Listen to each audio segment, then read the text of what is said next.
Selamat datang di program pembelajaran Prodi Keperawatan Kampus Pangandaran Universitas Padjadjaran.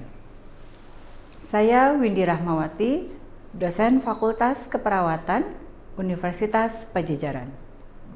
Dalam video ini, saya akan menjelaskan materi mengenai konsep dan proses berubah. Setelah mengikuti pembelajaran ini, diharapkan saudara mampu untuk memahami tentang aplikasi teori perubahan, meliputi konsep berubah, jenis dan level perubahan, tahap berubah, dan strategi perubahan. Apa sebenarnya yang dimaksud dengan berubah? Mengapa perubahan itu diperlukan? Terutama pada konteks ini adalah bagaimana dari landasan dalam mewujudkan praktek keperawatan di dalam tatanan pelayanan kesehatan. Perubahan diperlukan dalam proses perkembangan, dan inovasi tidak akan terjadi tanpa adanya perubahan.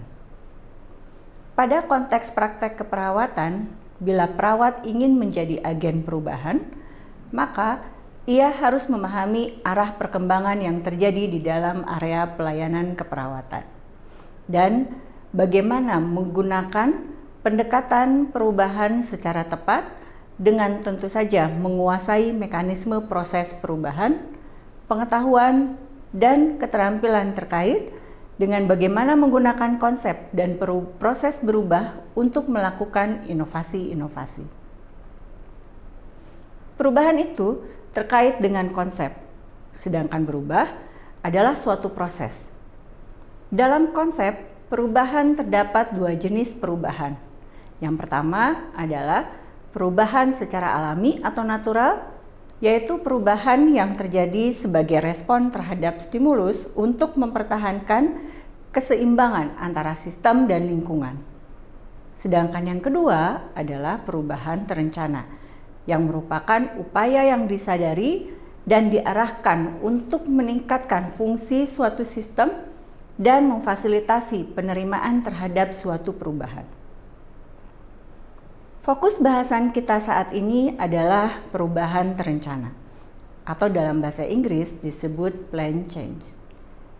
Ada 4 level perubahan, yaitu perubahan pengetahuan, perubahan sikap, perubahan perilaku, dan keempat adalah perubahan daya perubahan kekuatan atau forces, di mana kekuatan ini bisa mempengaruhi keseluruhan dari tatanan suatu sistem. Ada beberapa prinsip penting terkait dengan perubahan terencana ini.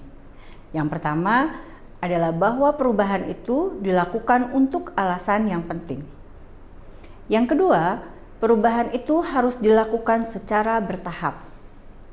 Kemudian yang berikutnya, bahwa perubahan itu harus direncanakan secara baik. Dan prinsip yang keempat, ini sangat penting, adalah mereka yang terkena dampak dari suatu perubahan tersebut harus dilibatkan di dalam perencanaan dari sejak awal. Menurut teori dari Kurt Lewin, mekanisme perubahan terencana itu terdiri dari 3 tahapan, yaitu unfreezing atau tahap pencairan, kemudian yang kedua adalah tahap moving, artinya dalam konteks ini adalah proses perubahan itu terjadi, dan yang ketiga adalah refreezing atau tahap pemantapan kembali setelah terjadinya proses berubah. Selanjutnya, kita akan bahas dari tahapan-tahapan bagaimana mekanisme perubahan terencana itu terjadi. Yang pertama, tahapan unfreezing atau tahap pencairan. Pada tahapan unfreezing atau pencairan ini, agen perubahan atau agen pembaharu berupaya untuk mencairkan kekuatan-kekuatan yang masih mempertahankan status quo-nya atau kondisi terkininya. Mereka yang masih berada pada kondisi tersebut disadarkan tentang perlunya suatu perubahan atau adanya kebutuhan tentang berubah. Di dalam suatu perubahan, sistem akan senantiasa ada kekuatan penghambat atau kekuatan pendukung. Kekuatan pendukung adalah kelompok yang pro yang setuju terhadap suatu perubahan. Dan kelompok penghambat merupakan kelompok yang menentang terhadap adanya perubahan sistem tersebut. baik pada kekuatan penghambat maupun pendukung. Pada umumnya terdiri dari line power dan expert power. Line power adalah orang yang berpengaruh karena menduduki posisi atau jabatan tertentu. Sedangkan expert power adalah orang yang berpengaruh karena mempunyai keahlian atau kapasitas terkait dengan substansi perubahan. Pada tahap pencairan, untuk meyakinkan target berubah, agen pembaharu harus menghasilkan data penting yang menjadi latar belakang atau dasar dari perlunya suatu perubahan. Pastikan bahwa ada masalah dan ada kebutuhan untuk berubah. Pada tahap ini perlu diidentifikasi potensial power, yaitu orang-orang yang berpengaruh yang berpotensi mendukung atau menghambat perubahan yang direncanakan. Supaya perubahan terencana tersebut dapat terjadi secara efektif, maka potensi pendukung perubahan tersebut harus difungsikan secara maksimal untuk mengurangi kekuatan yang menghambat perubahan. Setelah fase pencairan dilaksanakan, artinya kebutuhan akan perubahan atau masalah sudah diidentifikasi, target berubah sudah diketahui, potensi dukungan dan hambatan sudah dikenali, maka proses akan masuk pada tahap kedua, yaitu fase moving, yaitu keberlangsungan proses berubah.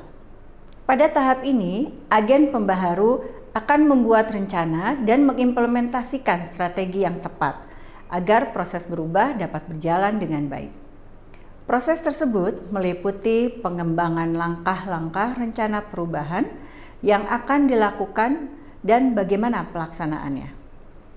Apa tujuan dan sasaran perubahan, bagaimana strateginya, serta waktu pelaksanaan tiap tahapan. Semua proses ini harus dikoordinasikan dengan baik. Potensi hambatan diantisipasi. Proses moving ini adalah fase yang penuh gejolak. Artinya, tahapan perubahan sedang berjalan. Keberhasilan belum pasti. Kemungkinan target berubah juga belum merasa nyaman dengan situasi yang baru, sehingga bisa timbul berbagai keraguan. Oleh karena itu, agen pembaharu perlu menyiapkan support system dan pendampingan serta penguatan agar target berubah dan semua komponen bisa mengatasi hal-hal tersebut dan tetap menjalankan semua tahapan aktivitas tersebut. Evaluasi juga penting dilakukan yang meliputi evaluasi proses dan hasil. Agar proses perubahan tidak dirasakan sebagai suatu ancaman, maka para pihak yang terkena dampak dari perubahan tersebut harus memperoleh informasi yang cukup dan perlu dilibatkan sejak awal.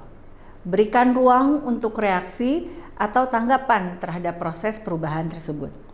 Lakukan pemantauan dari proses perubahan tersebut dan lakukan modifikasi proses bila diperlukan. Setelah fase moving berjalan dan para pihak yang terlibat dalam proses perubahan tersebut telah merasakan dampak positif, kemudian menjadi terbiasa dengan aspek-aspek yang disebut berubah tadi, maka proses tersebut masuk ke dalam tahapan refreezing, yaitu tahap stabilisasi dari perubahan tersebut. Para pihak mulai merasa nyaman dengan situasi baru dan terbiasa dengan perubahan tersebut, sehingga kemudian dapat terbiasa dengan sistem yang baru atau perilaku yang baru sesuai target perubahan. Ada 3 strategi perubahan yang dikenal dari Haver, yaitu Empirical Rational Strategy, The Power Coercive Strategy, dan The Normative Reductive Strategy. The Empirical Rational Strategy yaitu pendekatan rasional empiris. Alasan perubahan harus kuat. Ada fakta pendukung keberhasilan yang bisa disampaikan. Dan terutama pendekatan ini akan berhasil bila target berubahnya adalah orang atau kelompok yang mampu berpikir secara rasional. Pendekatan The Power Coercive Strategy adalah strategi perubahan dengan menggunakan orang yang mempunyai pengaruh yang kuat, seperti tokoh yang jadi panutan atau tokoh formal. Misalnya, rakyat yang merasa tidak berdaya akan mengikuti arahan penguasa atau pimpinan.